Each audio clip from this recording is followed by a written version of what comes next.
तृतीयम्पि धम्मं शरणं गच्छामि तृतीयम्पि संघं शरणं गच्छामि. हे असं का म्हणून घेतलं भगवंतांनी? कारण भगवान बुद्धाच्या काळामध्ये एकदा नागलोकातून एक नाग मनुष्याचं रूप धारण करून भंती होण्यासाठी आला होता. त्यानं रूप धारण केलं, सामनेर बनायला लागला होता. म्हणून भगवंतांनी तेव्हापासून नियम लावला की नाग कसा ओळखायचा. दीक्षा घेणाऱ्यापैकी कोणी नाग आहे का, नाग लोकातून आलं का, कसं ओळखायचं? तर ते ओळखण्याचं हे लक्षण आहे.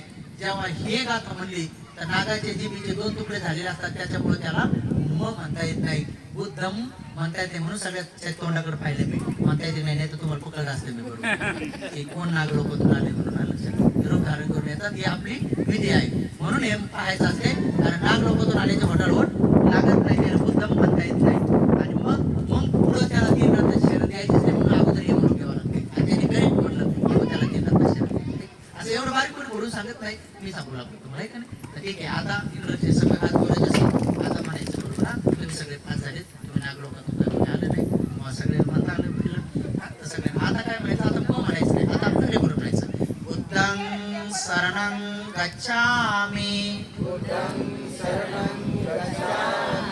धम्मं शरणं गच्छामि संघं शरणं गच्छामि द्वितीयम्पि बुद्धं शरणं गच्छामि द्वितीयम्पि धम्मं शरणं गच्छामि द्वितीयम्पि संघं शरणं गच्छामि तृतीयम्पि बुद्धं शरणं गच्छामि तृतीयम्पि धम्मं शरणं गच्छामि तृतीयम्पि संघं शरणं गच्छामि. ई शरणागमनं परिपूर्णं पानातिपाता वीरमणि सिक्खापदं समादयामि.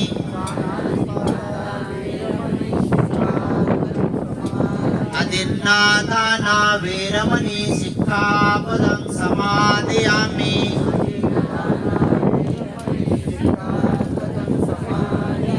अब्रह्मचर्या वीरमणि सिक्खापदं समादयामि.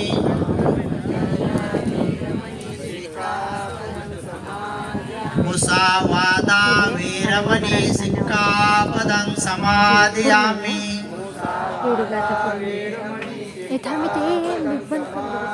सुरामेरयमज्जपमादठाना वीरमणि सिक्खापदं समादयामि.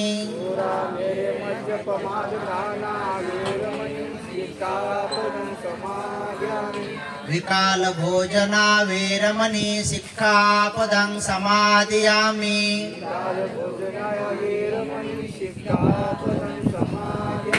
नचगितवादित वीरमणि सिक्खापदं समादयामि. माला गंध विलेपन धारण मंडन विभूषण ठाना वीरमणि सिक्खापदं समादयामि.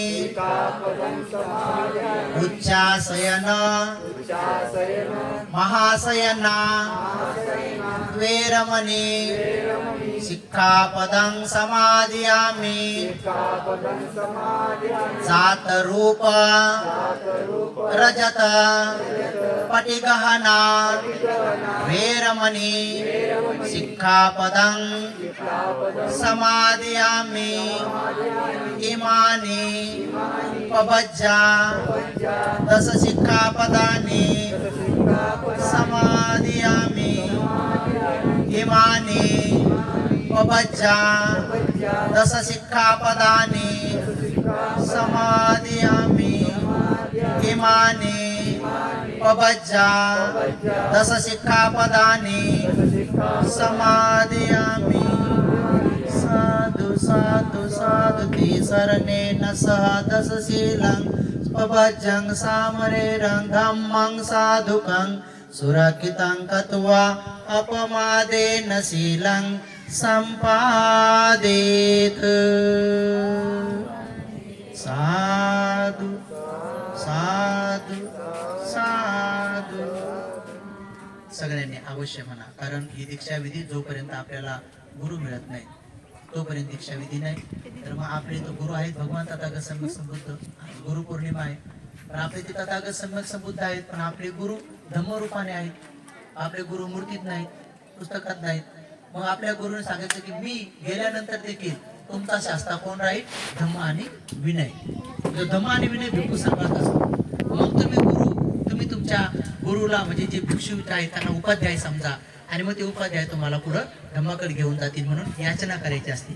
तर मग उपाध्याय बनण्याची याचना करायची आहे, तर तुमचा उपाध्याय मी बनू शकतो, म्हणून तुम्ही मला याचना करायची आहे. म्हणा उपाध्यायो.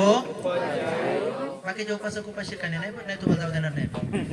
उपाध्यायो मे बनते